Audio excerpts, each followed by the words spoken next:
Okay, so for today, I'm going to introduce our speaker. Zoe Gavriilidou holds a BA in philology from Aristotle University of Thessaloniki and a PhD from Université Paris. Is my French okay? I hope.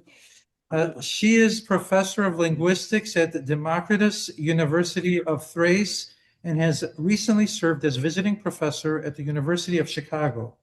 She has held several senior academic leadership roles, including chair of the Department of Greek Philology, dean of the School of Classics and Humanities, and vice rector for academic affairs and student welfare.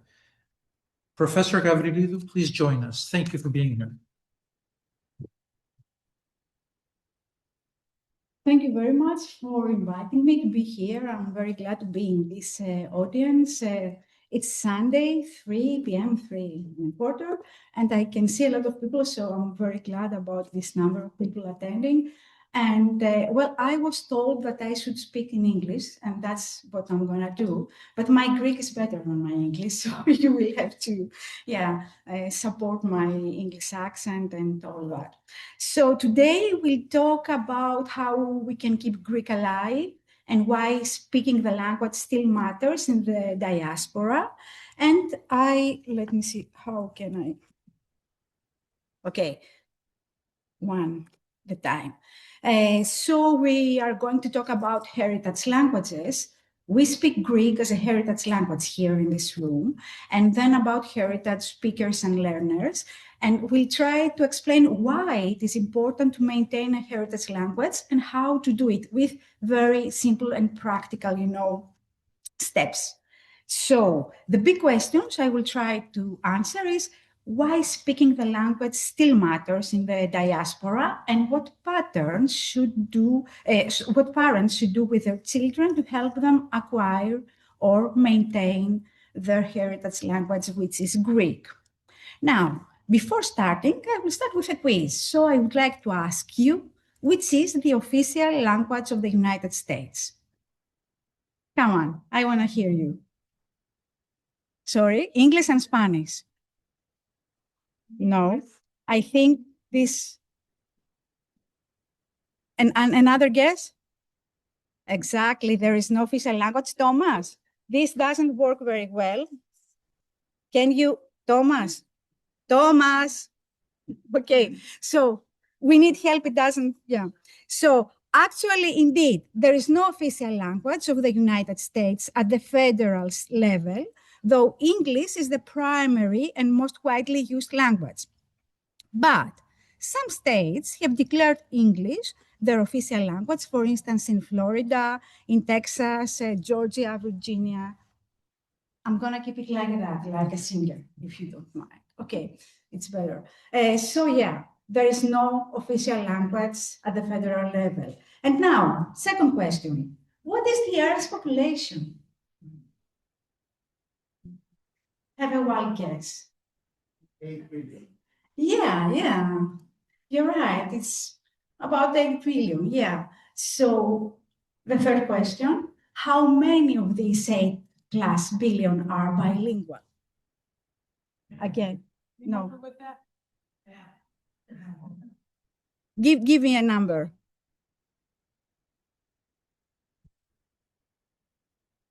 In percentage. More than a half. Very well, yeah. More than a half. It's almost 60% of humans which are bilingual or multilingual.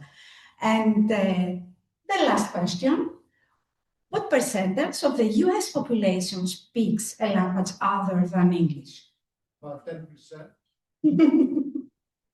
Yeah, it's a little bit more, however. Actually, the census, the US Census showed that it's 21.6%. Okay, so if you compare, if you compare the total population, the global population that is bilingual, which is 60% with the number we have here in the United States, it's really a little bit disappointing. And especially if we consider that we have 67 million of heritage speakers, These are Americans that speak heritage languages, including Spanish, Chinese, Tagalog, Vietnamese, Arabic, and hundreds more. And there are 45 plus programs, state programs, which show the growing recognition through initiatives like state seals of biliteracy. We have it here in Chicago too, celebrating linguistic achievement. And we have also some university programs which are offered to heritage language speakers. So the landscape of heritage language education seems that it is transforming, and from elementary schools to universities, institutions are increasingly recognizing the value of heritage speakers, linguistic and cultural knowledge. Also, there are some policy initiatives, community organizations, and academic programs which are working together to support heritage language maintenance and development. Now, we have a lot of non-English languages in the United States, Spanish with 41 millions. We have also Korean, Chinese, Arabic, Russian, Vietnamese, French. We have also Greek, but the percentage is less. So we see that here in the United States, 80% of people are monolingual in English. This means that people here are not as exposed to multilingualism or children's co-choosing, etc., etc. And that's a pity to have the opportunity with so many heritage languages and leave them die or fade. And this is not a good thing. And that's what I'm going to try to talk about today, how we can keep it alive. Actually, let me start a little bit now talking about heritage languages. What is a heritage language? A heritage language is a language spoken at home or within a family context that differs from the dominant language of the broader society. These languages serve as vital links connecting individuals to their cultural roots, family histories, of course, and ancestral traditions. Heritage languages are not simply tools of communication. They carry memories, values. We have the Greek values, traditions, and actually tomorrow it's the Καθαρά Δευτέρα. Δεν ξέρω αν θα έχει κάποιο event εδώ στο Chicago. And also ways of understanding the world that have been passed down over generations. And the term heritage language encompasses a wide spectrum of linguistic situations. It includes indigenous languages spoken by native communities, also immigrant languages maintained by families who have relocated to new countries, and also colonial languages that persist in more post-colonial contexts. What unites these diverse situations is the intimate connection between language, identity, and belonging. So, which are the key characteristics of heritage languages? The fact that they are primarily used in private, family, or community settings rather than in official or public domains. For instance, my friend Alex Mazarakos, who is not here with us now, but he will come soon, talks Greek only with his dad, in no other context. When I'm here, sometimes he speaks Greek to me too, or when we are with Diana, but it's very limited, and that's a serious problem. Also, it is often learned naturally through family interaction rather than formal instruction. In the past, we have the γιαγιάδες. That was awesome. They could teach Greek in a natural way. We don't have it now. We don't have that anymore because γιαγιάδες now they work or the old γιαγιάδες have died. So we don't have the help of. Sorry, I forgot that. Okay. Also, it is associated with specific cultural practices, traditions, and ways of life. And of course, they may face pressure from dominant language use in education, media, and professional contexts. Let me give you a real-world example. Consider Maria, a second-generation American whose parents emigrated from Greece. At home, the family speaks Greek, sharing meals, telling stories, jokes, and maintaining connections with relatives abroad in their heritage language. However, when Maria steps outside her home to attend school at the age of 5, or later work or engage with a broader society, English becomes the primary language of interaction, and Greek is Maria's heritage language, a precious link to her family's history and Greek cultural identity. But it fades, it's not her strong language, and it is very difficult to be fully developed because of insufficient input, so we have to keep that in mind. Now, I will show you a video later on because now I'm afraid that we're going to lose the connection and all that. At the end, I will show you this video. It's a guy from Australia who says, "Oh, how stupid I was. I didn't want to go to the Greek school when I was young, and now I regret it." So I guess a lot of you have said that in your life, how you missed the Greek lessons and you didn't want to go to Greek schools. But I'll show you that video at the end. Now, in a typical monolingual situation, when a child is learning, I have to be here. When a child is learning the majority language, for instance, English here at home and school, and later learns a foreign language, the first language is a stronger, dominant, or primary language, while the foreign language is the secondary language used less frequently. For instance, for me, English is my foreign language. I learned it in Greece in a private school, okay, because we can't learn a language like that in the public school. And I speak it quite well, but it will never arrive at the same level as my Greek. That's why I'll tell you a funny story. I think Kathy and Diana know that. My daughter, I had it here 2 years ago, and we needed a sport physical. So we went to the hospital to get that sport physical because she wanted to do lacrosse at school. And yeah, I always forget to be here. And okay. Thank you. So there is a nurse who's asking, takes the protocol and asks, "Do you have a firearm at your house?"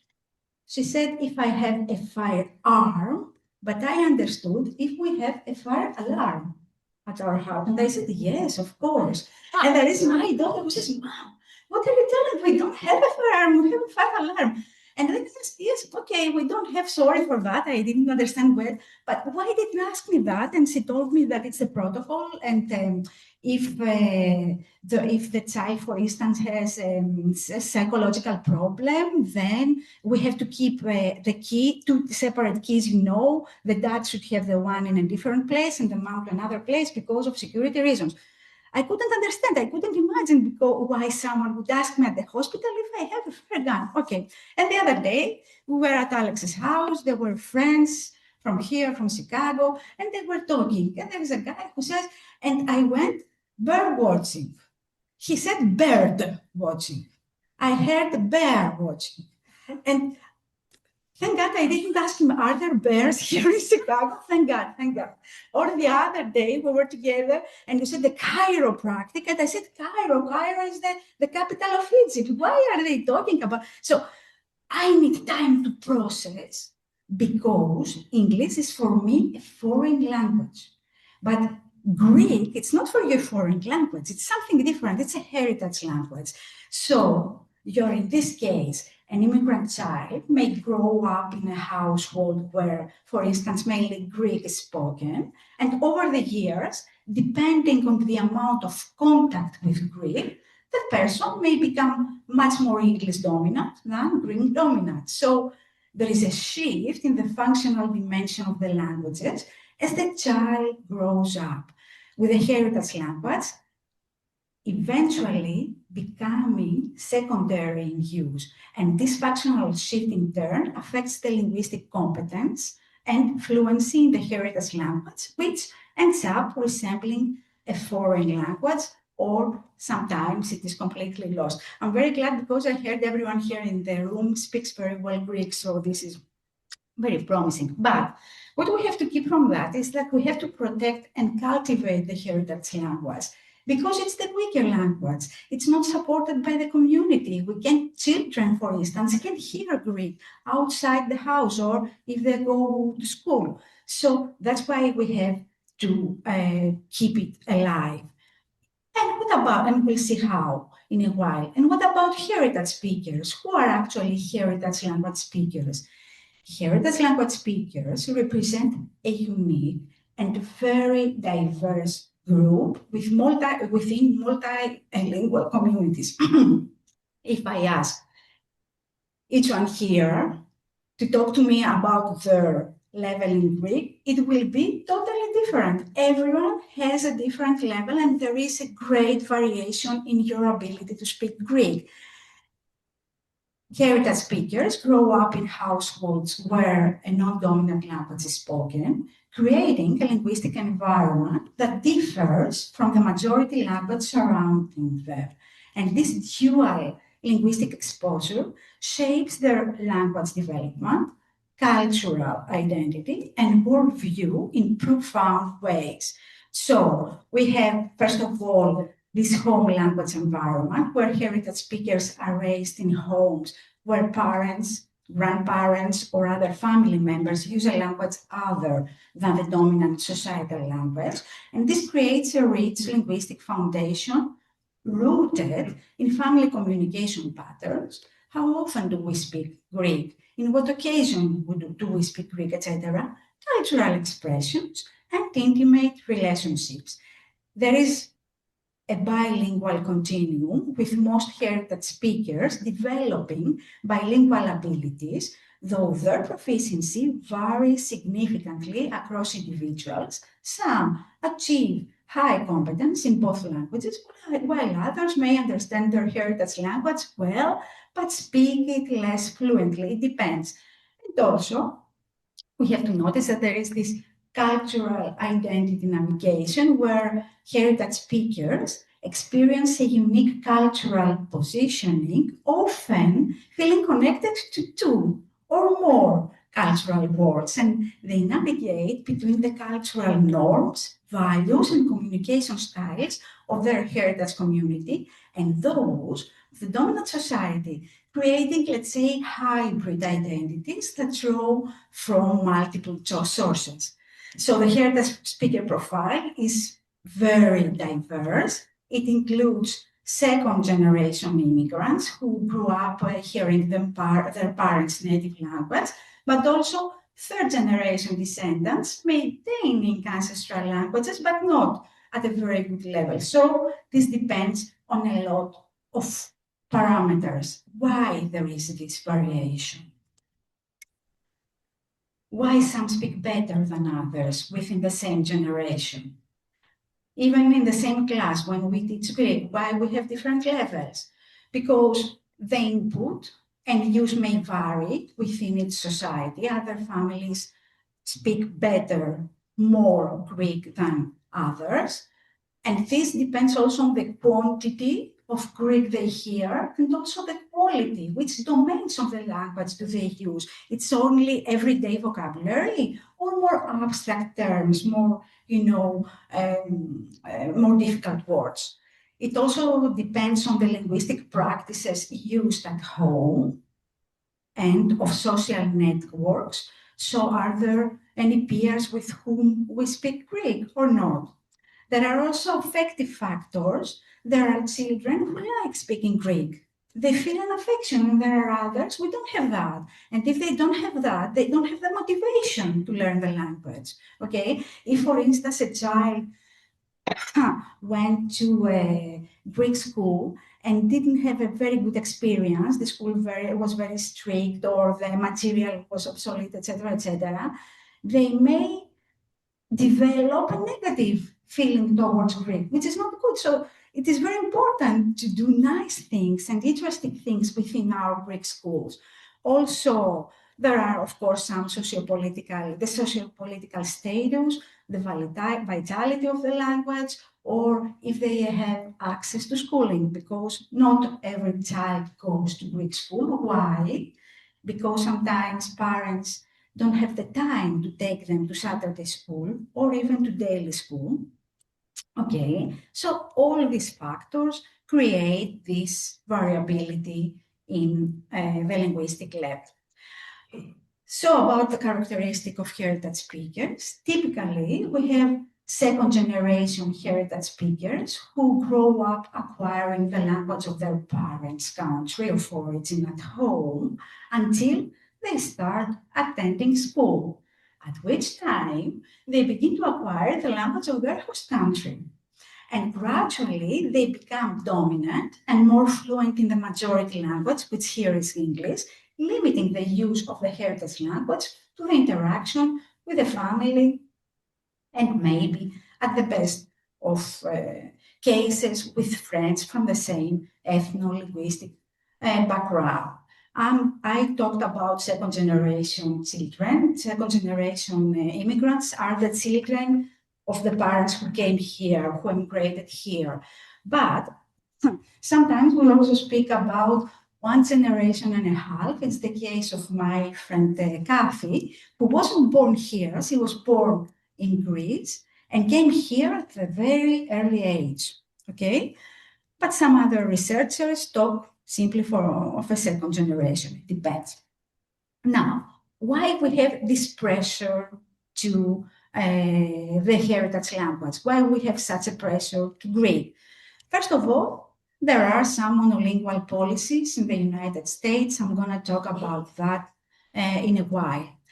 There is also the pressure of peers who sometimes ask, why do you speak this strange language, or why your name is like that? So they can't understand. And there's a child who comes home crying and saying, oh, Mom, I don't want to speak Greek anymore because I was bullied at school and they didn't know what I speak.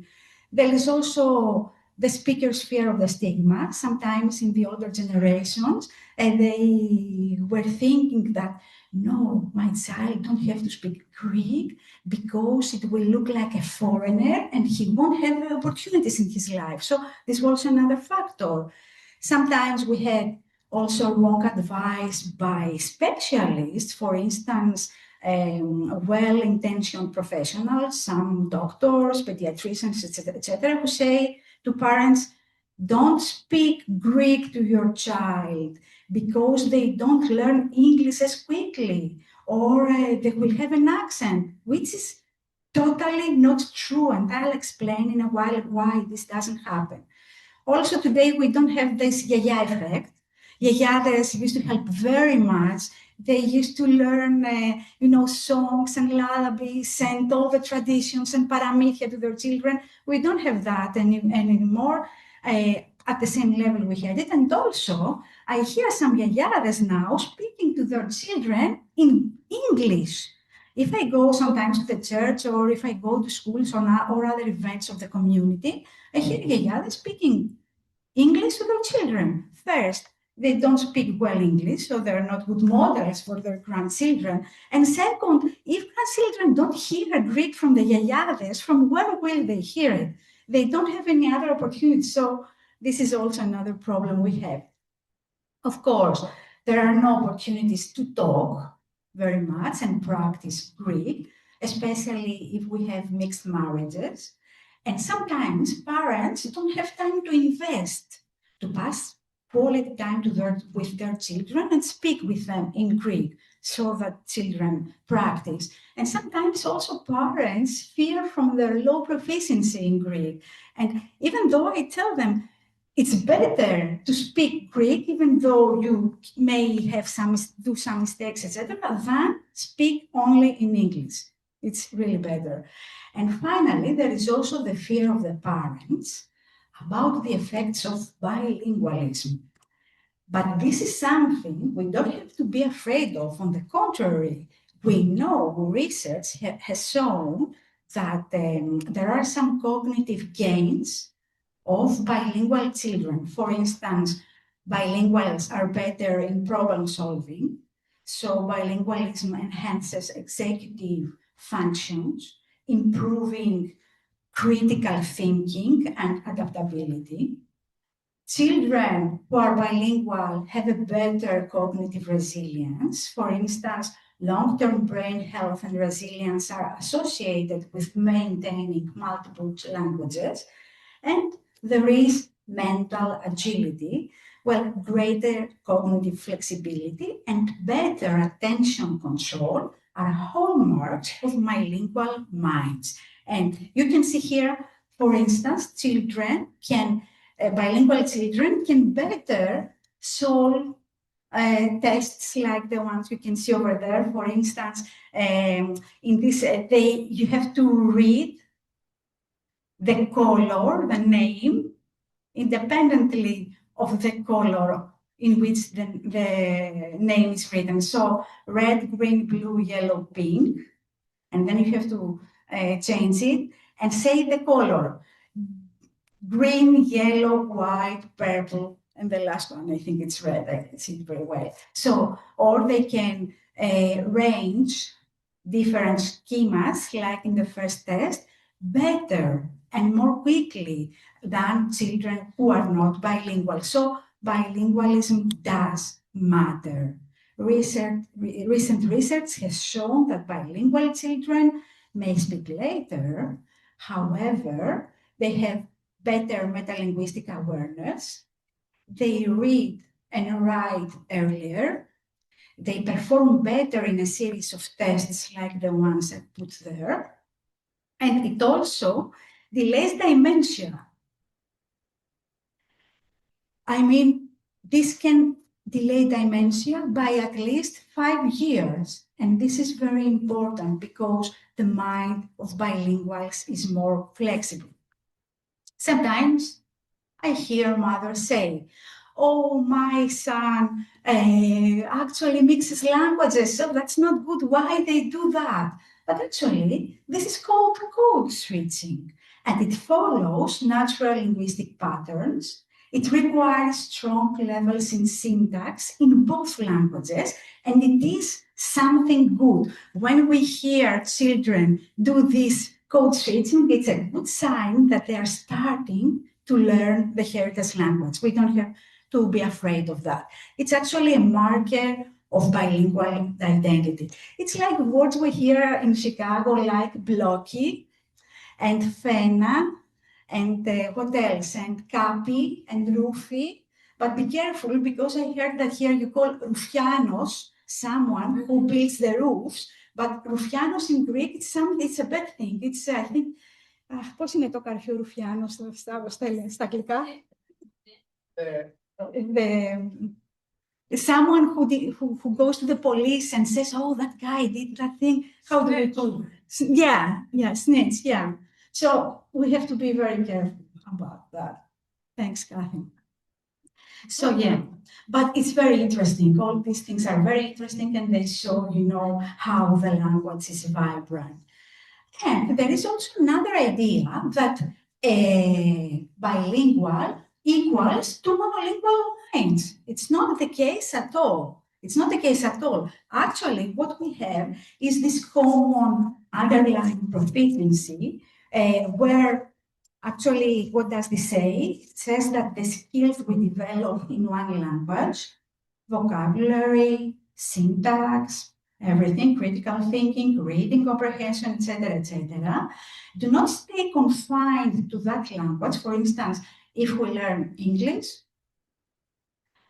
all the abilities we gain for English, they may be transferred also to the other language. And vice versa, if we learn Greek, this won't affect the quality of English we will talk. On the contrary, it will reinforce it. So that's why I say to parents, or I tell to parents, it will come soon.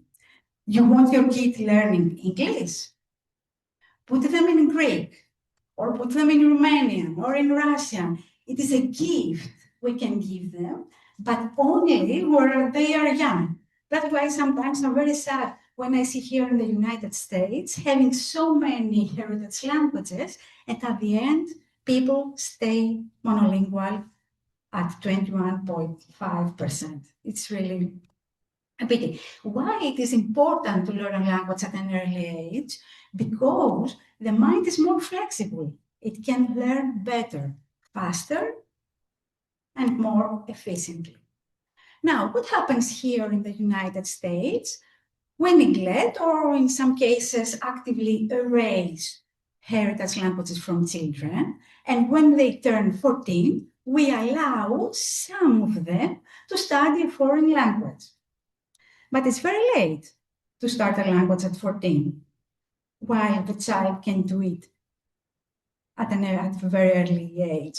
Also, in the foreign language, we begin too late, and also classes focus on grammar than real-life communication, and children find that very boring, especially children now whose attention span is limited to a quarter.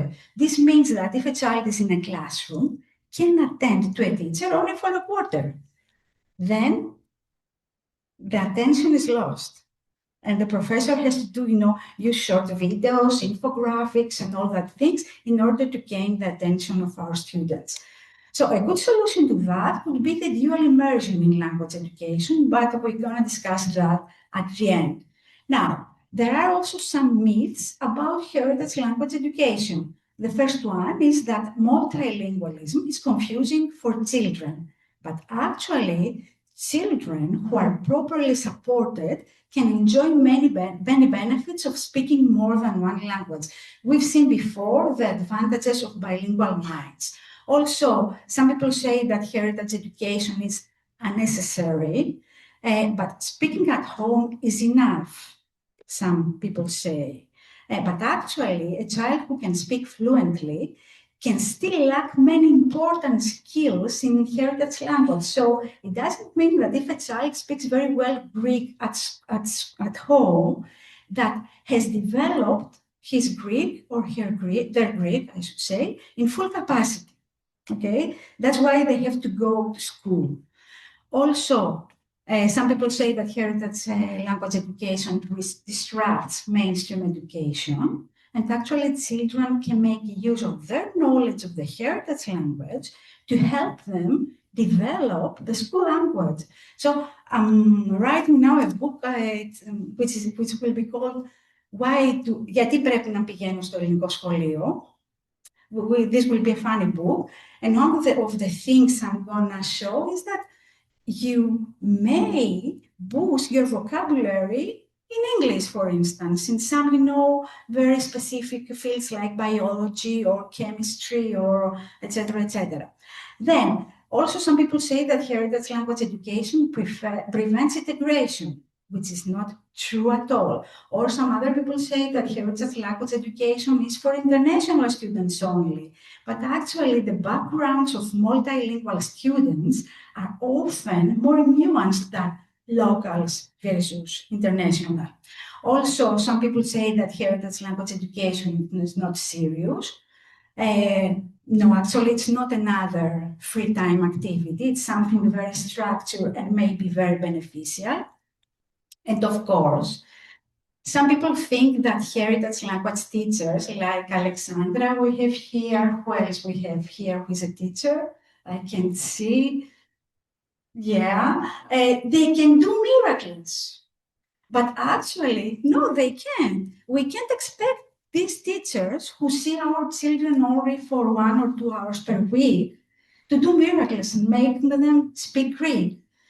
Children have to be supported at school, at home, and by the community, okay? And we'll see some practical ways. So these are the myths of heritage language education. And which are the challenges heritage speakers face? First of all, these educational gaps, meaning limited formal education in the heritage language, often results in strong oral communication skills, but weaker literacy abilities in reading and writing. How many here feel very confident in writing Greek? You feel? That's very good. But some of them feel better when they have to speak Greek, but not when they have to write it. There is also the story with the language ideologies, facing stereotypes and judgments like you don't speak it properly or where are you really from? And these questions can feel dismissing and alienating. I'm going to give you a true example like that. Actually, a friend that I had met Panos to your party you had a while ago told me that he was in Greece and he found a very nice girl and he said to her, "Κοπελιά, μου βέρνεις πολύ ωραία," in Greece. And the girl was really shocked because in Greece we don't use this mouverno, we say κουνιέσαι, okay? And that guy was really stressed because he felt rejected because of this reaction of that girl. So yeah, we have also to have these language ideologies in mind. And also sometimes my friend Kathy here says, εγώ δεν μιλάω καλά ελληνικά, μιλάω χωριάτικα ελληνικά. Which it's not true. People here speak just different varieties of Greek, and that's good. That's good. It's not a bad thing. And also, of course, there are some identity conflicts, balancing two cultures that can lead to feelings caught between words, experiencing exclusion from one community, etc., etc. Now, talking about identities, this is a recent book I wrote with my daughter, actually, who did the illustration of the book. Μα τελικά τι είμαι? And this book talks about a girl, Dimitra Papadopoulou, who lives in Chicago. She goes to K1, and she loves the city, and she likes to bicycle at the lakeshore trail, etc., etc. And then at school, one day, a child asks her, "Why do you have this name? It's very strange." And the girl goes to her mom. You can recognize me in the picture, okay? And my pearls always. So the girl goes after school to the mom and asks, Mom, why do we have this strange name? And mom says, well, because we're Greek and our names were like that, and the parents of your dad came here, etc., etc. But dad and I were born here. So the girl feels safe and says, okay, now I got it. I'm gonna tell this guy who asked me. And she goes to school and says, yes, I have this name because we're Greek. And then people start calling her at school Dimitra the Greek. Okay, after a while she gets used to that, and then she goes to Peloponnesos, to the village of her parents, and the cousins call her Dimitra the Americana. So yeah, it goes again to her mom and says, well, actually, she wonders, what am I after all? And she goes to her mom and says, Mom, what am I? Am I Greek? Am I American? What am I after all? And mom says, okay, that's easy. That's an easy one. Tell me, what's your favorite food? And she says, pasticcio. And then, what's your favorite sweet? Pumpkin pie. Oh, my dear, she says then, you are a Greek American, Ελληνοαμερικάνα, and you celebrate 4th of July, but also 25η Μαρτίου and all that, την Κασαρά Δευτέρα, you eat the lagana, etc., etc. So think how lucky you are. And then the girl says, but of course, I'm just Dimitra, a Ελληνοαμερικάνα, and I feel very proud about that. So this is really very interesting, this subject of identities. And also I want to comment a little bit again this story of language ideologies. Sometimes there are some societal judgments, so society often evaluates heritage speakers' language use based on monolingual standards and stereotypes about correct or authentic language use. But if we do so, we just make the heritage speaker not wanting to speak Greek. And this is not a good thing. Also, there are the psychological effects. For instance, these judgments can significantly impact self-esteem, confidence, and motivation to maintain or develop proficiency in the heritage language. And of course, there is the community support. Educators, families, and communities may play a crucial role in supporting positive language attitudes and validating diverse forms of linguistic expression. But do they do it, this is another story. And actually, while Kathy, my friend here, says that εγώ μιλάω χωριάτικα ελληνικά, so actually they're expressing insecurity, which is shaped by these linguistic ideologies. But they shouldn't say that. Because what they speak, it's not a village Greek, χωριάτικα ελληνικά, but a legitimate heritage variety their parents brought here in the United States, which variety is shaped by bilingual experience and also all this diaspora history. So you should be proud of the Greek you speak and not saying that. Now, okay, we can skip that. Now we have another problem. This pattern of intergenerational language shift. If we assume that this is the grandmother in the first generation, then the daughter, and then the granddaughter, daughter and mother, grandmother for example, can speak between them in Greek. This is the case I told you of my friend Alex Mazarakos, who speaks Greek only with his dad. And what about the children of Alex Mazarakos? Do they speak Greek with the yaya? No, they can't speak very well, okay? Why? Because we have these intergenerational laws. What happens actually is that in the first generation, the immigrants are dominant in Greek, let's say, let's take this example. So they have no native proficiency in the majority language. At the second generation, children of the immigrants born in the United States speak mainly English, which is their dominant language. And then they have low to high, it depends, proficiency in the heritage language, which is Greek. At the third generation, though, they're mainly dominant in English. And this ranges from low proficiency in the heritage language to monolingual in the majority language. So either they speak very little Greek or they don't speak Greek at all. And what is frustrating is that new data shows that these laws may happen in one generation. That means that the mother won't be able to speak to the daughter. And this is very serious. Now, what are the educational needs and the good practice for these communities? What do these data say about heritage speakers' educational needs? First, that we need modern educational materials and not, the phototopia, as we say, the boring phototopia with the exercises, with the grammar and all that. That's not a good practice. Also, we need teachers' professional development.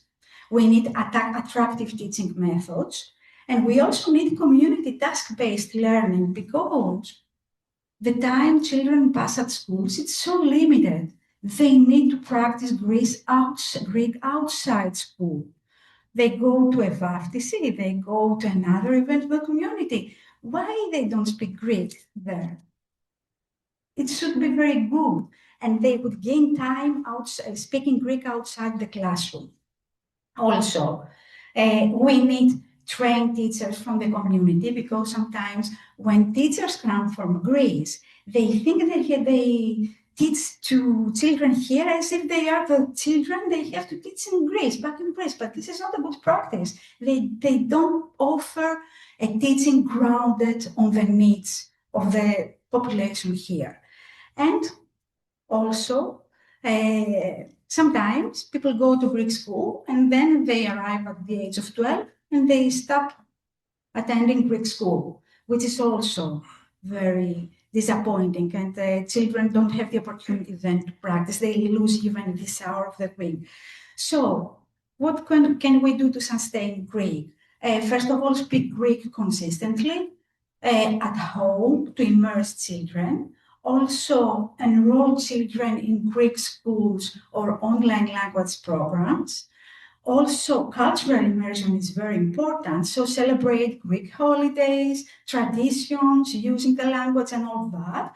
And also use the media and literacy. So encourage children reading Greek books and watching Greek media. And I'll tell you what kind of media. For instance, some other good practice.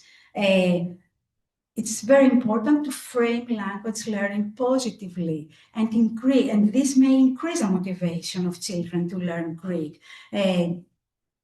Parents may adopt this 10 minutes a day heritage language routine. I'll show you an example right after this slide. Travels in the heritage country are also important. And heritage school, the longer, the better. But still, this is not enough. Let me show you some quick and easy ideas we could adopt. The Greek-only role zone strategy, where instead of forcing full-time Greek at home, assign functional roles. For instance, with grandmothers, we speak only Greek, or we can cook together and we'll use Greek. The parents do it independently of the level of English they have. Also in the car, we spend so many, especially here in Chicago, when we are in this 1994 room. My God, it's always so busy. So mothers and dads and parents in general pass a long period of time in the car with their children. So it would be a very nice opportunity to transform that to an opportunity to speak Greek. Also, they can have a family group chat where they can message only in Greek. So you see, simple things we can do in everyday life to boost Greek. Also, this way language becomes situational and natural. Create also Greek responsibility, give the child a real-life mission that requires Greek, be the family translator during trips to Greece. Well, that was funny, but I heard once a child, maybe in that school, I don't remember, so, or maybe at Plato. So I said, why do you want to learn Greek? And he told me, because I want to go to the periptero to buy pagotto in Greece. So he wanted to speak Greek alone when he goes to buy this ice cream, for instance, order food at restaurants, etc., etc. And this responsibility may increase motivation and ownership of learning.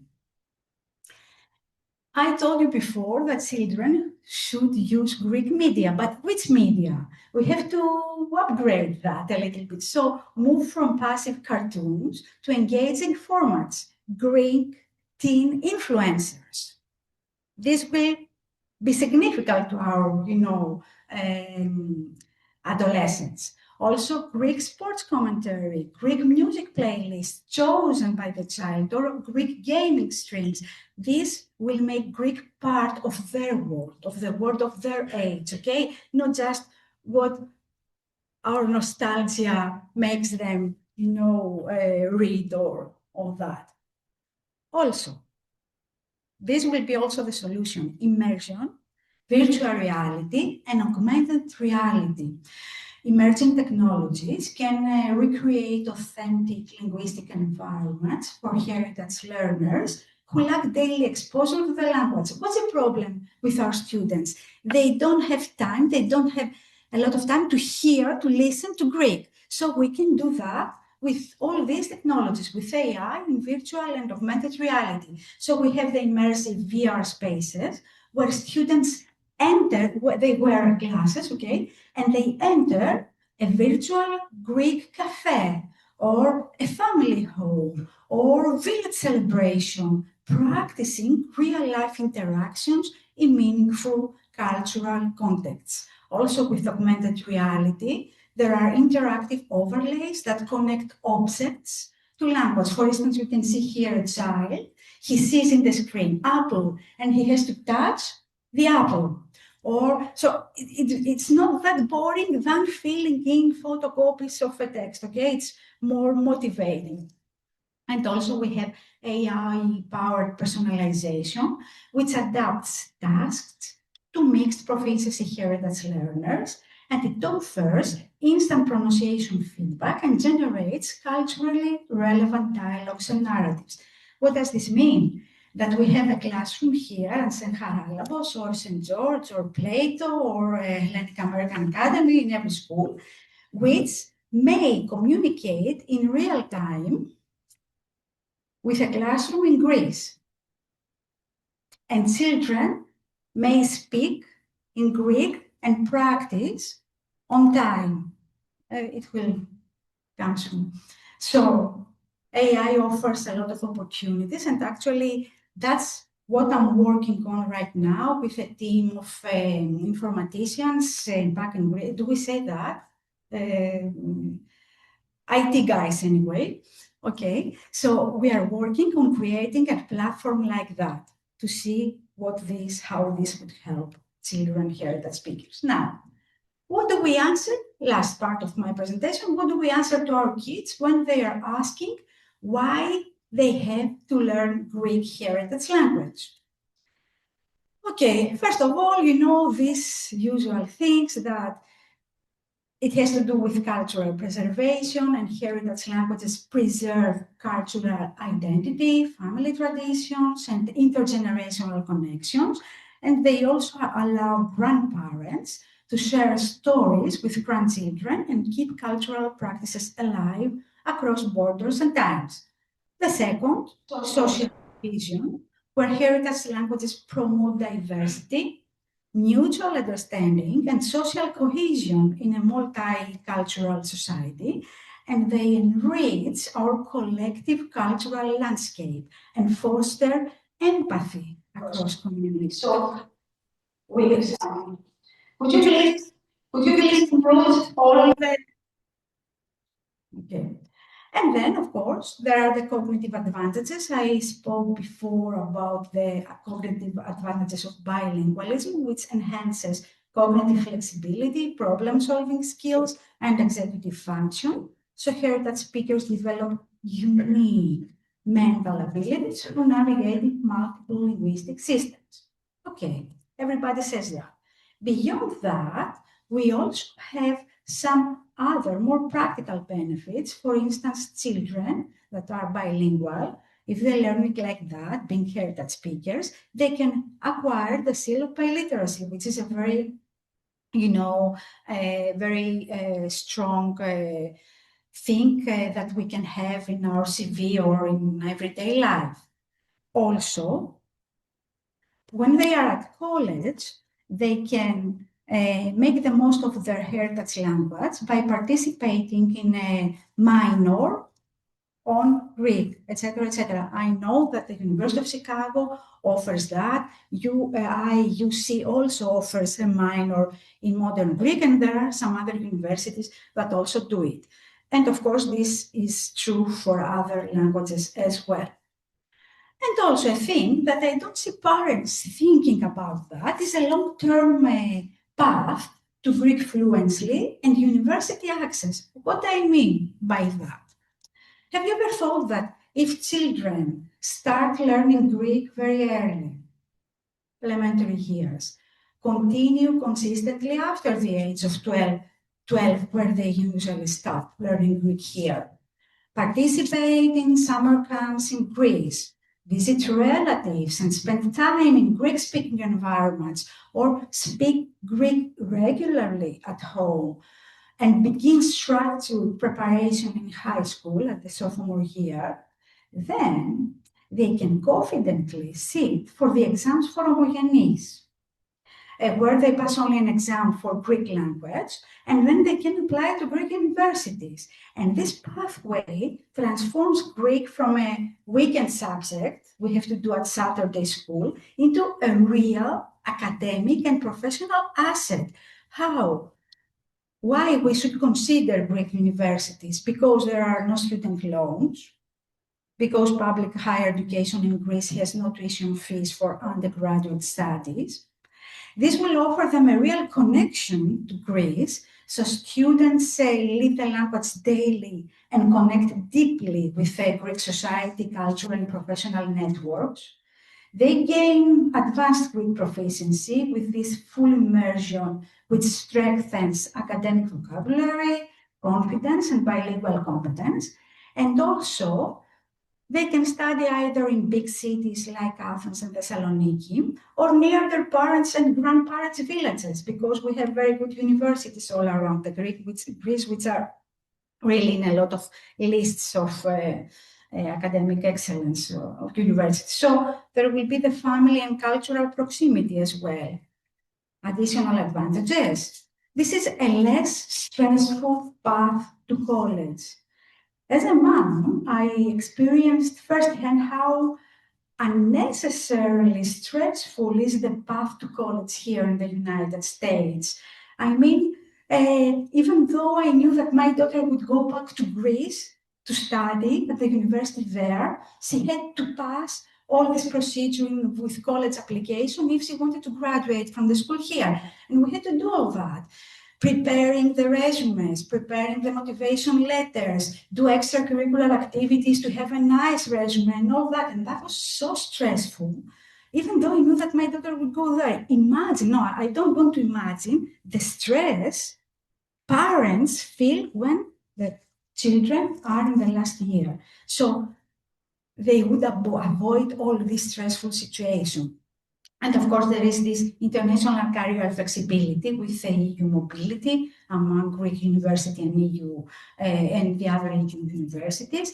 And of course, there is a cultural maturity and independence and stronger identity formation and a competitive CV through bilingualism and through the experience of living in another country. Okay, and having also a European perspective. And the future advanced conversation should take place at the age of 13, 14, 15, I don't know, where parents can clearly explain this pathway, the Greek university access, that there are no student loans, how they would make the most of EU mobility with the Erasmus program, where if you are enrolled in a Greek university, you can also pass up to a year to another European university without paying any fees and all that, internship opportunities in Greece, and also competitive edge in international careers. So teenagers maintain effort when they see a future pay off. And this is something I think we should start to think. Okay, why? What do we say now to our children when they ask us why I should learn in Greek? Because Greek gives you more options, not fewer. Study in Greece without tuition fees, work in both countries, have access to European opportunities. Also, Greek connects you to real people. Talk deeply with your grandparents, understand family stories, feel fully part of a conversation in Greece. Also, we should tell them that being bilingual makes our brain stronger. And it makes you different in a good way. It stands out on college applications. It strengthens your CV. It makes you globally competitive, etc., etc. So these are things we should say to our children and we should say to parents here in the United States. Yes, Greek is a living bridge between generations. Keeping it alive preserves identity, memory, and community. So we have to speak it, teach it, and celebrate it. And now that I'm finishing this presentation, I would like that something big and amazing has happened here in Chicago these last 3-4 years. There was a dynamic collaboration between two institutions, Democritus University of Thrace and the University of Chicago, the Center for Hellenic Studies. And this collaborative effort involving the Consulate General of Greece in Chicago, the Greek Education Office of the Metropolis of Chicago, and we know that, that yesterday there was this Agraphon, which is an extremely interesting opportunity of schools to participate and demonstrate the work they do all around the year. Also, along with both parochial and non-parochial schools, has orchestrated a comprehensive, evidence-based approach deeply rooted in the educative needs of this community here. And this initiative spans across multiple levels and is designed to engage the entire community, including adult learners. I'm sure you know about the Refresh Your Greek program. Some of you here are students like Diane, Alex, Thomas told me also he was a student in the Refresh Your Greek activity. It also includes young students with the Return to Your Roots experience, which is organized by the consulate and takes children to Thrace, 10 children, actually 10 adults, aged 18 to 23, who go to Greece in an immersion camp, and they visit places, they learn Greek and all that. Also, it includes educators with extensive professional development by the universities, by the Metropolis and Mrs. Hatzinakos and all that to educators, parents. We have to educate more parents. They need more lectures to deliver to them. And of course, the broader community. A talk like that, a lecture like that today, it's in this, perspective. The orchestrated actions are carefully crafted to complement each other, creating a synergistic effect that goes beyond the sum of its part. Okay, we have to collaborate if we want to build something big for Greek language. And Chicago has now become a shining example for other states in the United States to emulate, not only in the field of Greek education, but also as a model for promoting heritage languages nationwide. A closing question. A colleague, at the beginning of February, told me at an international congress where I participated that if the community doesn't want to maintain its heritage language, then nothing can save it. So the real question, it's not about schools, policy, or funding. It's about us. Do we want to maintain our heritage Greek? Because if the answer is yes, then we already have the power to do it. Thank you very much. You can see here some transparencies from the board here in Chicago. And I'm open to questions, and I hope we have a very stimulating discussion. Yes, so thank you very much. We'll take questions. Not sure. A little problem, a hearing problem. But you covered everything, Professor. Congratulations. I only, maybe I escaped because of my being hard of hearing, but about, have you heard about Hellenomathia? That is for me a way to expand all of whatever you mentioned, given a little bit substance. Yeah, are you talking about the Hellenomathia, the exam children's take, or in general their ability to speak Greek? Which one of them? The program. The program, Hellenomathia. Okay. Well, I think it's, yeah. So, I don't remember. Mr. Rekoumis asked about the Hellenomathia. So what is Hellenomathia? It's a program from the Κέντρο Ελληνικής Γλώσσας for children to accredit, okay, their knowledge of Greek. So children pass an exam, which in my opinion is very difficult for the population here, okay? It's not grounded to the needs and the level of proficiency of the children here. And after passing this exam, students get this Hellenomathia, and with this Hellenomathia, then some colleges accept it, and they get some extra credits, some other they don't, and they also can have this seal of biliteracy. In some states, in some other states, it's not well founded. So what I think is that Illinois should have its own diploma like Hellenomathia. I mean, this diploma would be more grounded to the needs and to the level of the students here.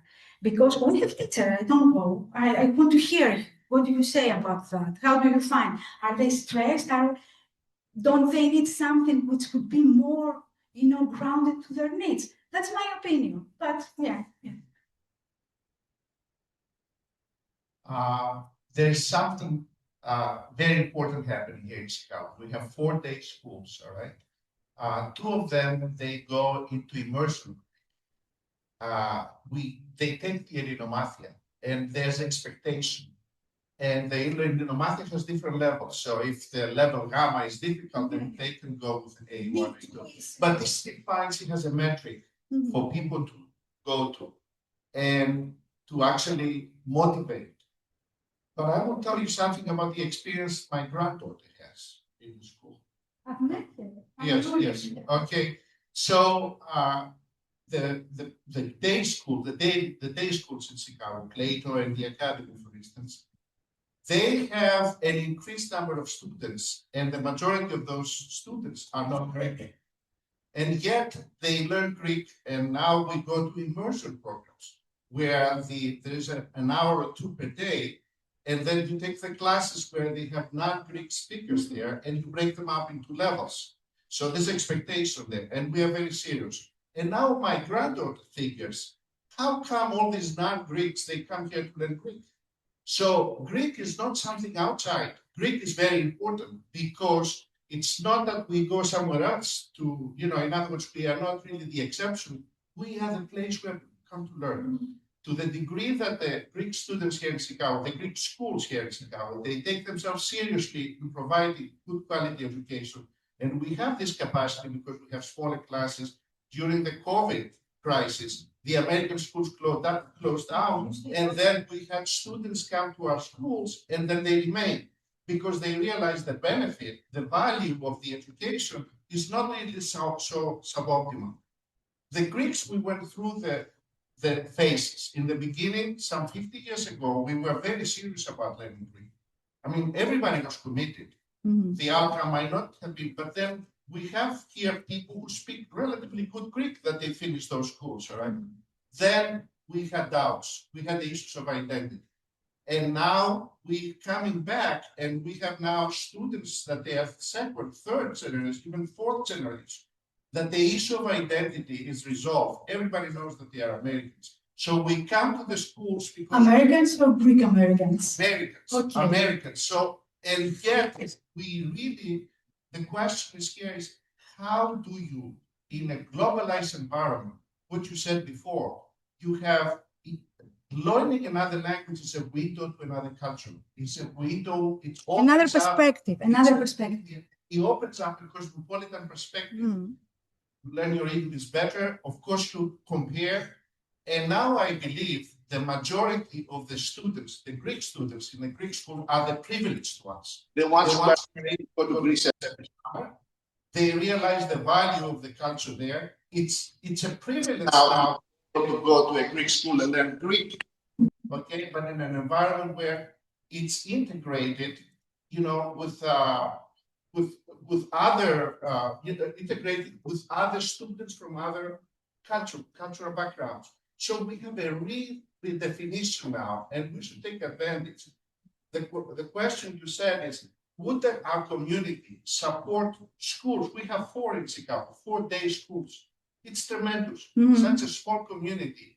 And then we, rather than us crying, rather than us bitching and complaining, we should realize that such a small community, and we managed to maintain 4-day schools, and we have 50% non-Greeks participating, and they learn Greek in the environment where our students. So that enforces the value of Greek for our own students.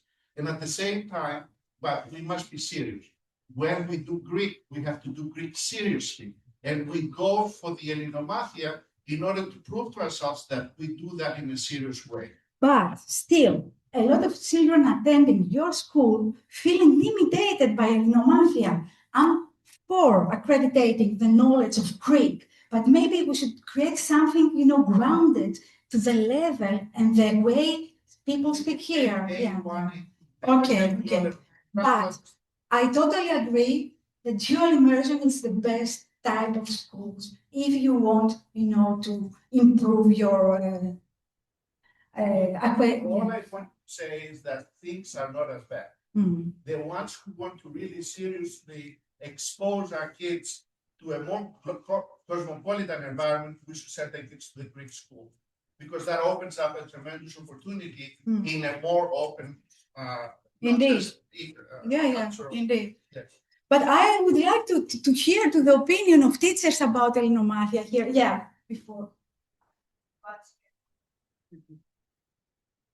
I came in this country when I was 18, I don't know this, 18 and a half. And I learned my English in college. That time they had very excellent programs for foreign students in the universities. However, I'm sure you're familiar with Professor Moskos. I'm quite old. And I heard lectures. Did you know, have you read any literature from Professor Moskos, who was a Northwestern professor? No. Okay. I'm afraid not. He did a lot of work on Greek Americans. But one of the things I'd like to ask you is he identified first generation Greek Americans, not the ones who came from Greece, the ones that were born in this country. And every time I have a discussion with my daughter, we argue on this point. Your identity for ECOM's first generation is the ones who came from Greece. How do we clarify this? Because different generations clarify first generation and do it differently than you did. Yeah.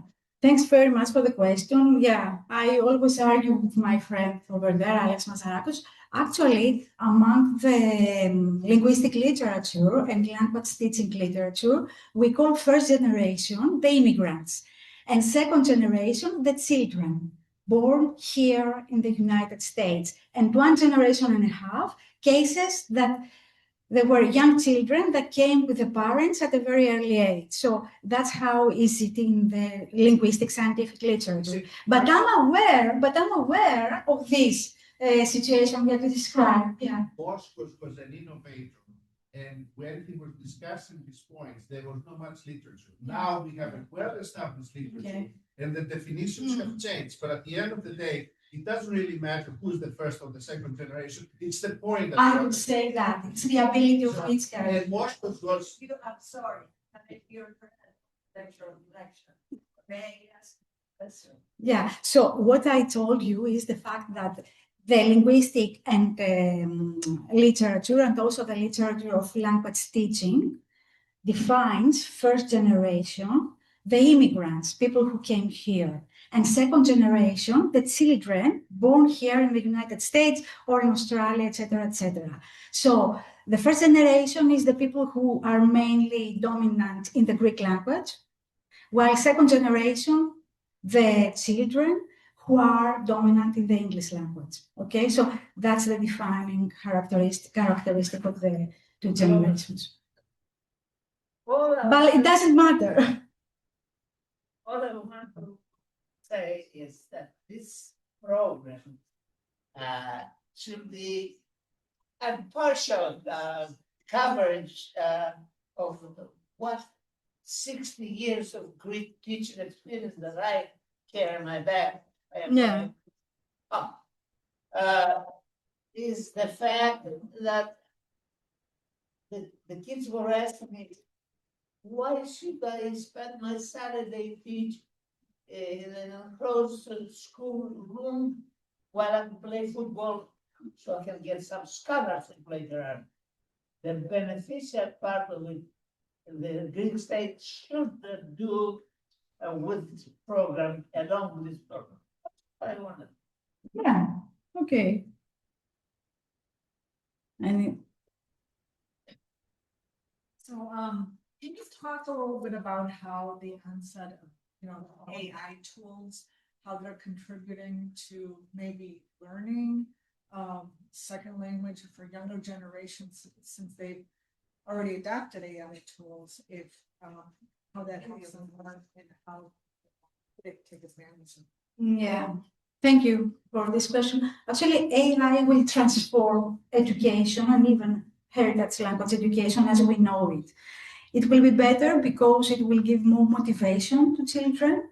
It will be personalized, so there are some programs, some platforms where children solve exercises. And while solving exercises, the program, the platform recognizes their level, and it gives them more difficult questions or more or easier questions depending on the level. So this is really personalized.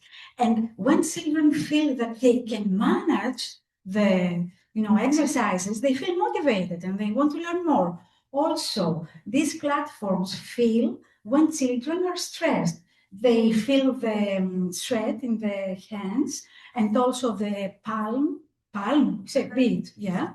And they say, oh, I see that you're stressed. Let's have a pause. Let's hear your favorite song. So you see, there are things like that that will really transform. And in my opinion, AI will transform education into a more, democratic way, because now very few children can have education, especially not here in the States, but if you consider other countries, it's really the percentage is really low. But with AI, more children in the most remote, thank you, areas will have the opportunity to learn, and this is very important. That's why I think that AI will make education more democratic and also more adapted to the learner's need. It is actually in the schools, the Greek schools. Yeah, there they is. have There adapted is. AI programs. I know. My grandchildren, they at home by themselves, they learn Greek Mm. interactively by the teacher. Yeah, yeah. But it goes up to whatever level the person. I know. And there is also this, do you know the Khan Academy? Children do at schools. Yeah. This is also another type, which is a very good platform. Now I think it's also translated into Greek. There is a team who is working on that. But not only that, a lot of other too. Thanks, Kai. Thank you, Doctor, for your enlightening talk. I learned a lot, and it was a beautiful presentation.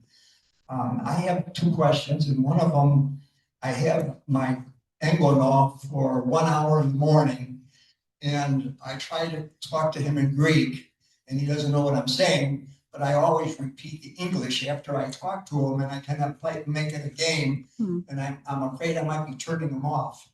But I do it in a light-hearted way, and I'm not really turning him off, but I'm afraid in 2 more years he'll be turned off. But I don't know if you mentioned any books, but my favorite all-time book, when I was going to Greek school, was this book. Yeah. This book taught me everything I needed to know, and it was a strong foundation for me in my future life. I really like it, and I try to use it for my grandkids. Do you have some new books you would recommend for us to try this out? I know you like engaging in the kids more than maybe book studying, but that was one question. And my other question just had to do with the 4th generation. Are they still considered part of the diaspora? Yes, they are. So, first of all, how old is your Engonos? Do you see him every day? Yeah, every weekday. Every weekday, yeah. And do you speak to him? Do I speak with Yeah. him? In Greek? In Greek? Yeah.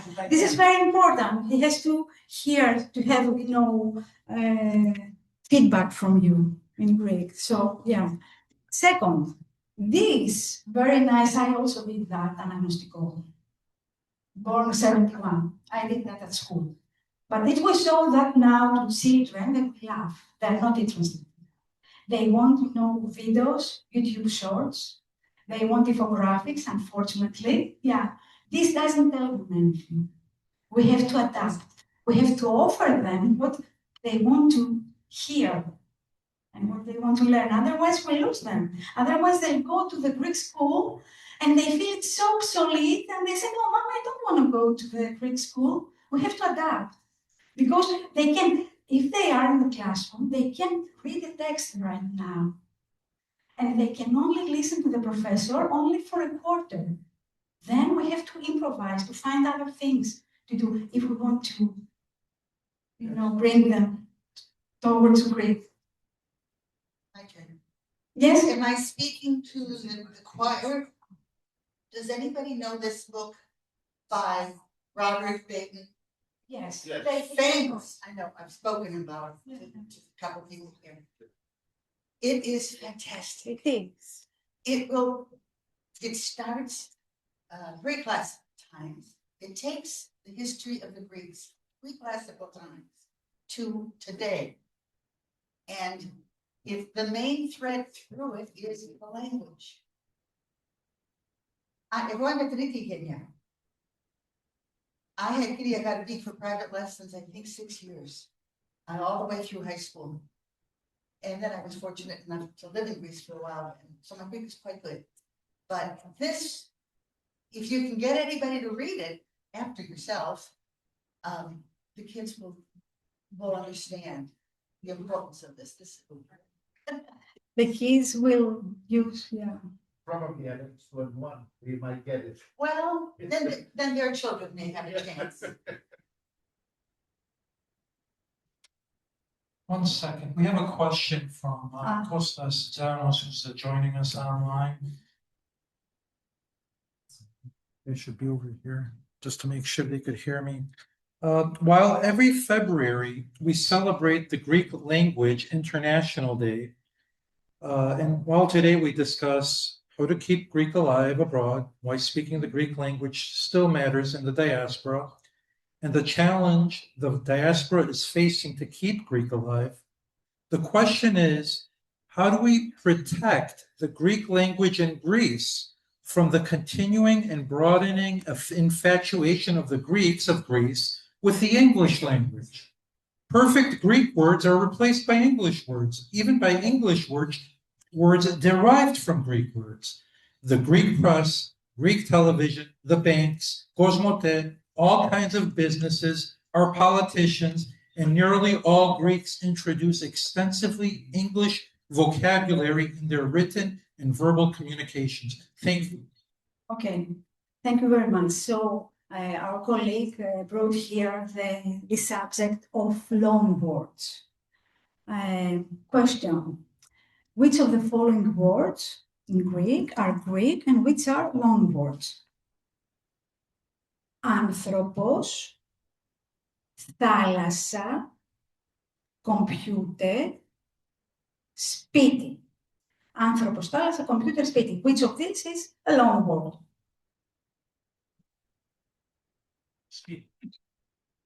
All of them except the word anthropos. What I want to tell you is that in the history of Greek, a lot of loan words have been introduced included in Greek language.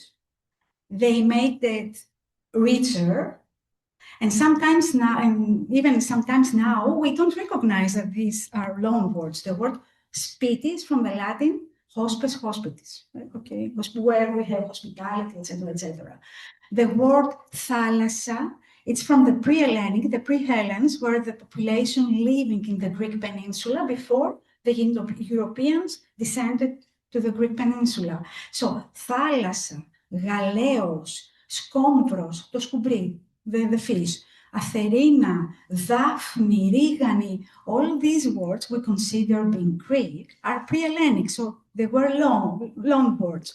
So what I think as a linguist is that I'm not afraid of these words when they get into Greek language, because either they are adapted, and in this case, they are, enriching Greek language, or they are used, temporarily, and then they're left aside.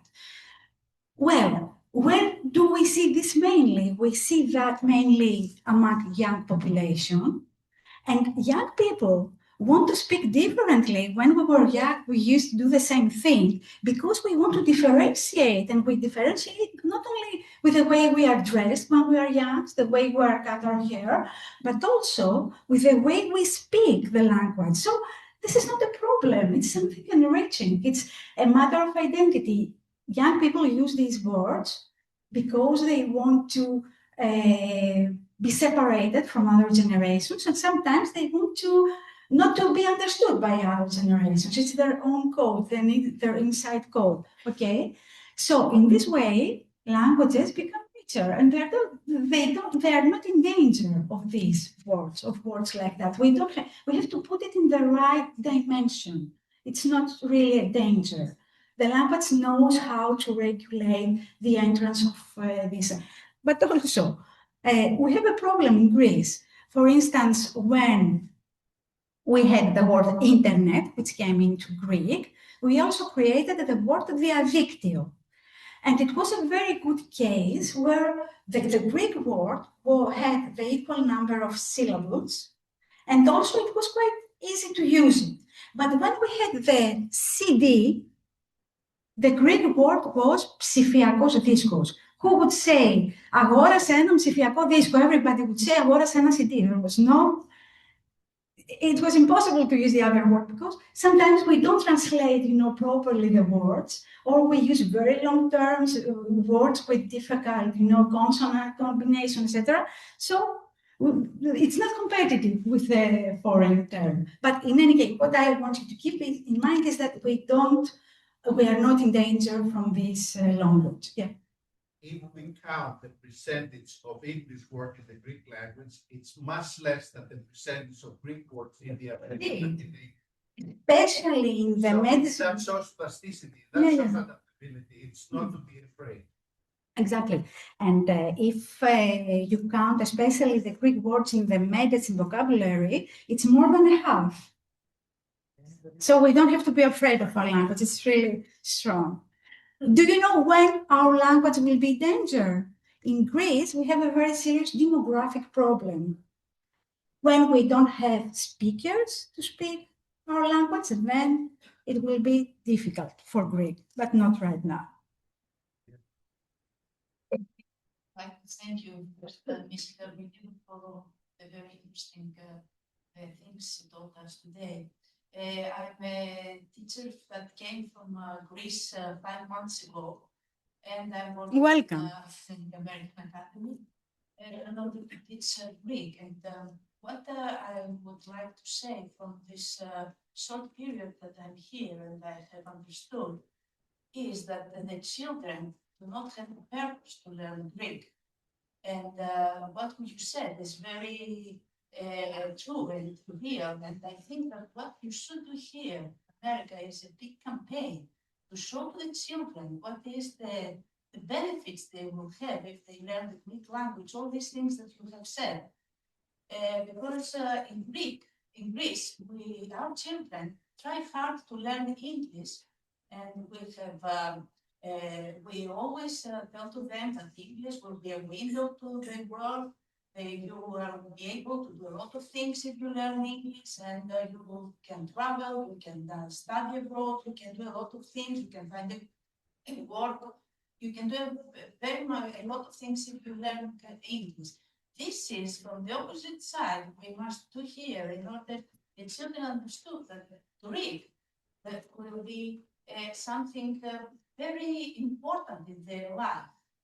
And first of all, I think that the parents should be understood why the children should learn Greek. Because they come to school, we talk to them to Greek, and when the mom comes at the door, says, "Oh, hi, child, how are you today? How did you spend your day at school?" They do not say even a Greek word. And this is, I think it is a way that will not have Yeah, that's what I meant. What is the future of Greek language will be here, and we continue in this way. If you go to church and listen English, if you go to a restaurant, you listen English, if you are with your family and listen English, and you don't have the chance to speak Greek at all. If we don't find more opportunities to speak Greek, then the situation would be very favorable for Greek. We have to build more situations. That's why I said that we have to make the most of the community, of the events, of baptises, hymns, etc. We should speak a little bit Greek there also.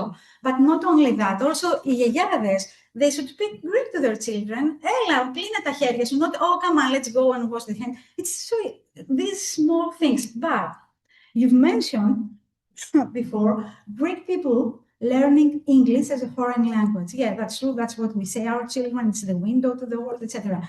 But our children in Greece are very supported in their learning English because all the youth culture is in English. They consume gaming in English. They consume music in English.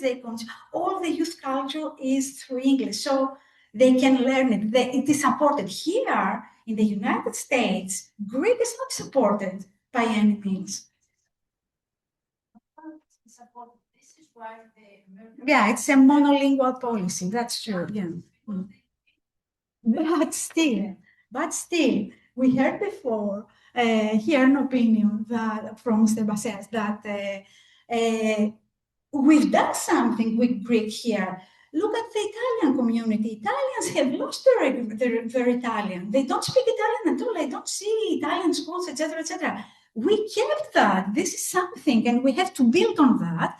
And we should use synergies to do that. It's not, oh, this is my field. I don't know anyone to mess with that. We should collaborate if we want to build something big. But yes, thanks for your intervention.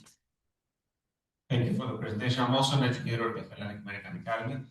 I just have to say that I also have kids. They're 13, and I think all the kids that go to school up to 12 years old, they have no choice. They don't even ask them, "You're going to go," and then they continue if their friends are going, maybe, or if they see the value.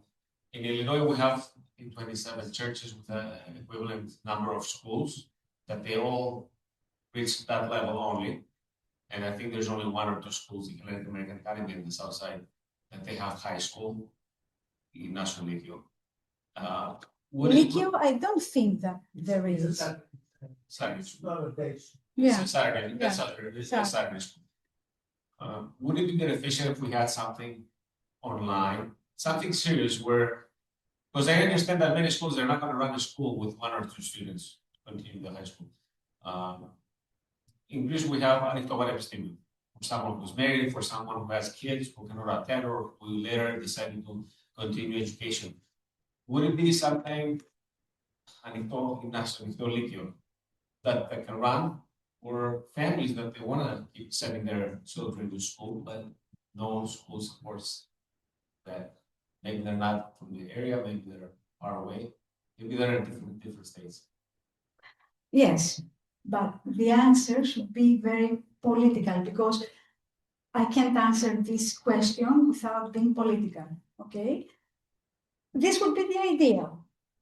But also imagine what, coming to a community also brings. It brings something good. But of course, if we can't do otherwise, it would be ideal to have online schools.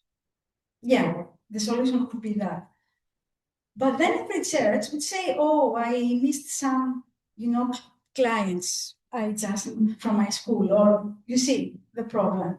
So that's why I told you before that we have to be synergistic and not competitive between us, because we all work for the same cause, to empower Greek. And if we start, saying, "Oh, my school is better than the other," or they should go to this community school than the online school, etc., then we'll miss the cause. Just an example. There's somebody Sure. So to the idea of synergy, and to the idea that students in Greece are absorbed with English and have motivation to speak English, why don't we use the opportunity to have some sort of peer-to-peer connection and use the internet as well to have, these students connect with the Greek American students. Is there any initiative in Greece or in America to that idea? They should be forming connections to the motherland to here, make friendships, have an identity there, and all that will include all these kids toward everything that you said. Peer-to-peer learning, cooperative learning is very good in progressive education. It seems to me that there should be some synergy toward that. Yeah. Do you know of any initiatives? There are some. I know that some schools have initiatives with Greek classrooms. The problem is the time zone. But there are some schools. I know schools that have this sort of collaboration. That's to be limited to the idea of pen pals in the olden days. Something so they can have individual relationships, use the internet, and continue relationships And maybe even when they go there, they have somebody, not everybody has family there. Mhm. Not everybody has, and then again, there's a drop off at a certain point. But with the idea of hopefully having a continual relationship. You know, it's. But as I told you now, the immersion technologies, AR, VR, and the AI will be much easier to do all It's these things. happening. Yeah. It's happening. Soon we'll be in the post AI It's happening. condition. Yeah, yeah. All those things absolutely are tools. Contact. Yeah, it's they say it's yeah. The thing, you know what I Yeah. mean? It's very eye-opening. Alexandra? As a representative from Greek school, online Greek school, we started our school like 3 years ago, 6 years ago.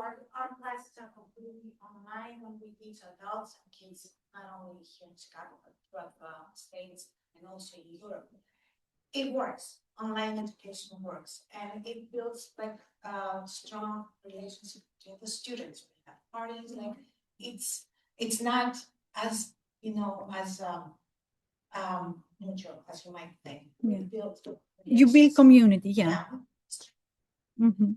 Also, there is no synergy.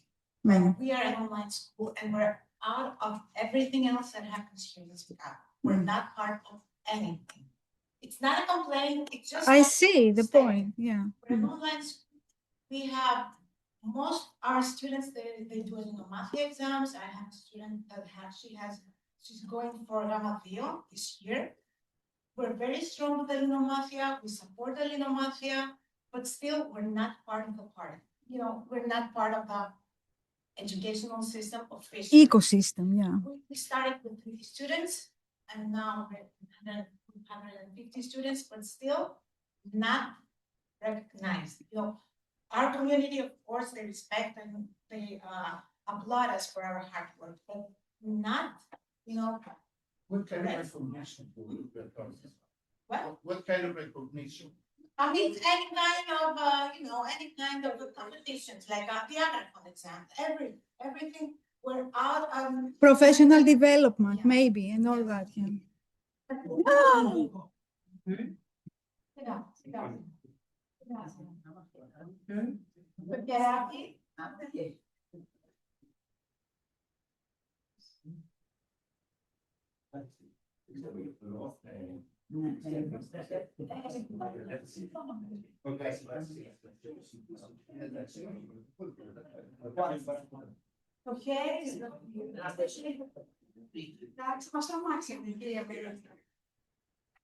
Okay. Okay, yeah.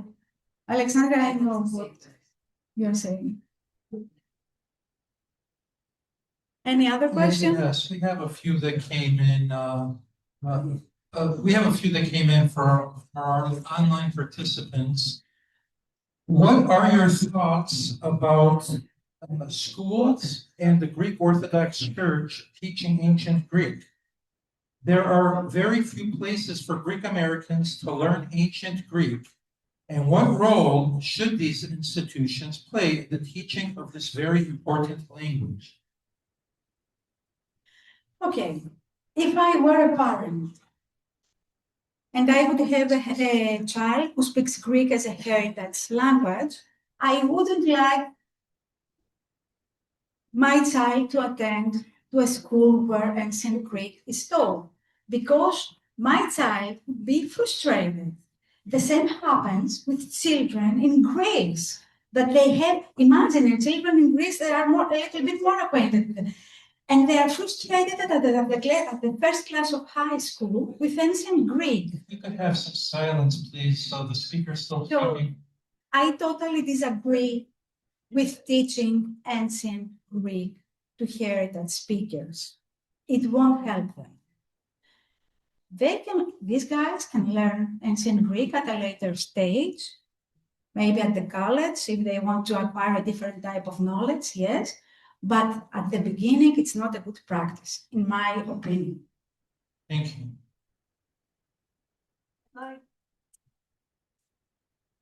I'd like to thank you very much for the presentation. But now that we've discussed the passing on of our language here, I was a little disappointed that you didn't speak in Greek. How many people here would not have understood you if you spoke in Greek? That's an open question. If I was offered to say, what would you say? Would it be better? It's just a comment. That's the point. It's not the point, but it's what. Yes, sorry for interrupting you. I'm going to say anything. We have to start for this one. The point here was to show that if we don't speak Greek here, that we don't understand it, then are we understanding it at home for our children? That's what I'm concerned about. It's a different, situation. Here, the lecture was at an academic level, so the language was different. Speaking Greek to our children at home, requires a different type of language, everyday language, easier language, different vocabulary. So it's a different situation. I don't know if, but I have this question. Αν μιλούσα ελληνικά σήμερα θα ήμασταν όλοι εντάξει, θα προτιμούσατε? Όλοι. The younger people that we want to attract, we rather speak to them in English. We want to make the point. As a charter member, as a charter member, I'd like to say from day one, the decision was so that everything will be in English, so that we will have the most people would have access to everything offered. Okay. Also, I think it's important to realize that this is open to the general public. Mhm. So I think when you're opening something to the general public, you have to speak in the English the general public understands this country. And I, being a heritage speaker, I probably understood it better. So, but definitely this is open. So, and for the gentleman's point there. And as I told you, there is variation in the levels of heritage speakers. So, is there any other question? Let me see here. Well, there was one previous question about language apps. Let me see. Costa asked, I have used Duolingo to practice modern Greek. Which other language learning apps do you recommend to learn modern Greek or other languages? The best one is Duolingo. It has a very good level, but also you can use ChatGPT to learn Greek. And this is free, ChatGPT, or it may be free, you can pay also to learn, but you can use both. But Duolingo is very good, it's very structured and it has good results. I have tested. But in the last book I wrote, How to Learn and Teach a Language with ChatGPT, I show how you can use ChatGPT in 10 steps to learn a foreign language, no matter what language, but also heritage language. Where's that book available? Where's that book available? Well, you can buy it in Ianos. I know that the electronic bookstore of Ianos can bring books, but it's not in Amazon. But I hope that I collaborate here with my friend Dimitris to bring it here. Anybody else? We've had a great, fruitful discussion. We have a few more minutes before we have to wrap it up.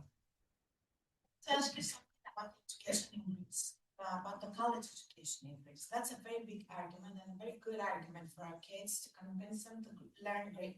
Because, the college life in Greece, wow, that's a good one. Right? It's much better than here. But then again, no matter how good they are in Greek, it's always, frustrating a little bit like, yes, I can speak Greek, but I may pass the exams, but what happens with everyday life? Or what happens when I'm in the environment of a college in Greece, right?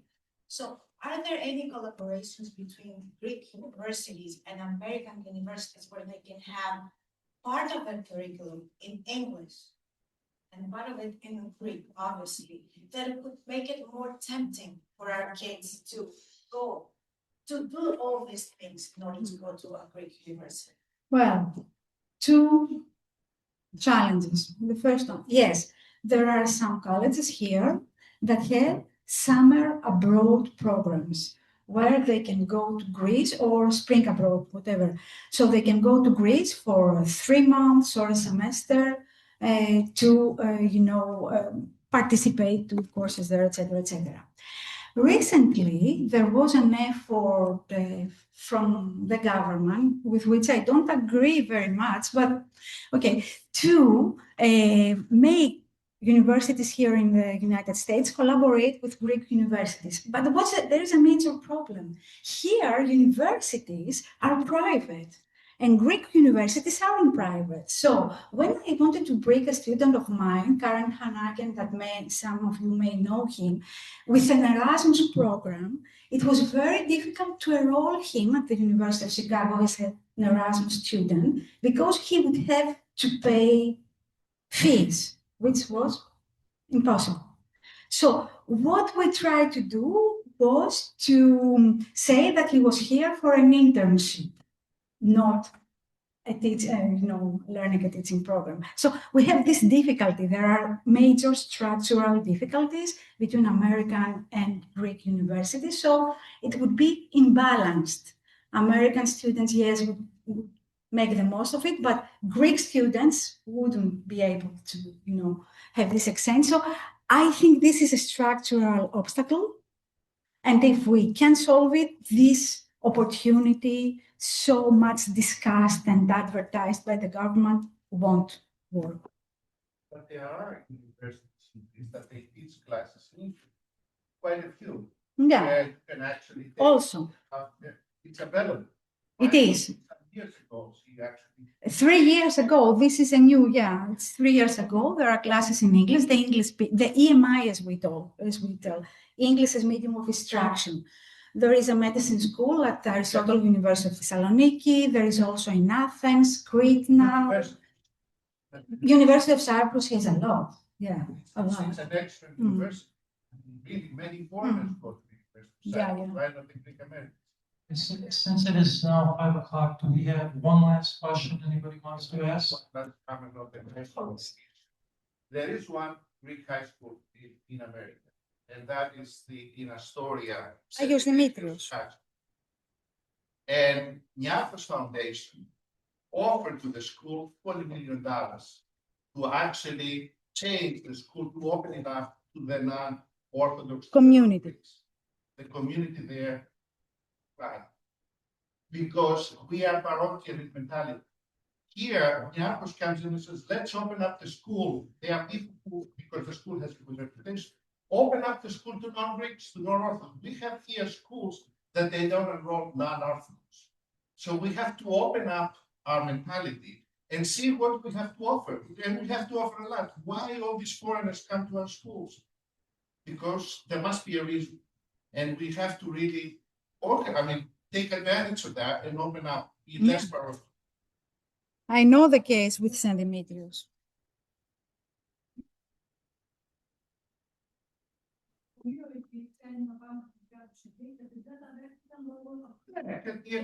Σωστά, έχεις δίκιο, Μαρία. Και τώρα ο Πλάτωνας πάει πάρα πολύ καλά. Πάρα πολύ καλά. Αλλά ταλαιπωρήθηκε. We had 20 years of suffering of all our schools, and now we have 4 stable state schools in a community the size of we are very small in size. We are doing miracles.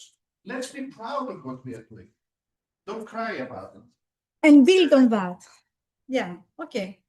Thank you very, very much for this inspiring discussion. Ευχαριστώ πάρα πολύ. Απόλαυσα την κουβέντα, τις παρατηρήσεις σας και στο επανειδή. Thank you very much for coming. Again, our next event, Sunday, March 15th at 2 p.m. here at St. Paralambos, we will have a speaker joining us from Greece. So you're more than welcome to join us here. We'll have refreshments. He'll be joining